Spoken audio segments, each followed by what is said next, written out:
Well, Scott, every Thursday, our registered dietitian, Mary Snell, joins us, and today we're talking about our guts and how to keep them healthy, because this can really lead to a variety of problems if we don't start with how healthy our guts are. It's exactly true, Nicole. You know, this is an area of growing research, and what we're really focusing on is what we call the bacteria in our gut, called our microbiota.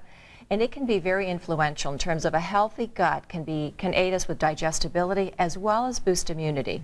But the opposite is true as well in terms of stress, the medication that we take, or the environment and the foods we eat can influence the bacteria. And what we want to do is really maintain the healthy bacteria. So what are some of the things that we can do that include that good bacteria that we need to have in our diets? Two things: probiotics that we'll talk about, as well as the prebiotics. The probiotics are those foods like yogurt, and you know what, over the years they've gotten a lot of good marketing and media attention.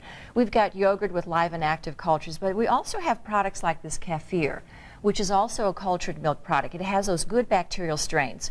But things like sauerkraut, kimchi, tempeh, these fermented foods, they also have that good bacteria. So you want to incorporate those foods certainly into your diet. And is that something like eating a little container of yogurt a day can help out? It certainly can help out. But the other half of that equation are foods like this. These are the Tell me about this. This is where I need to learn something. These are the prebiotics. Again, if we're going to put those good healthy bacteria into our gut, remember they're living organisms. So we have to make sure we feed them good things so that good bacteria thrive. And this all comes from a diet that's high in fiber.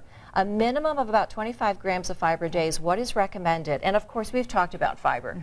Beans, lentils, whole grain cereals, brown rice, and breads. But you'll also notice, Nicole, that I've got a variety of fruits and vegetables here: bananas, onions, garlic, leek, asparagus. This group of fruits and vegetables have been found to have a really great prebiotic called inulin.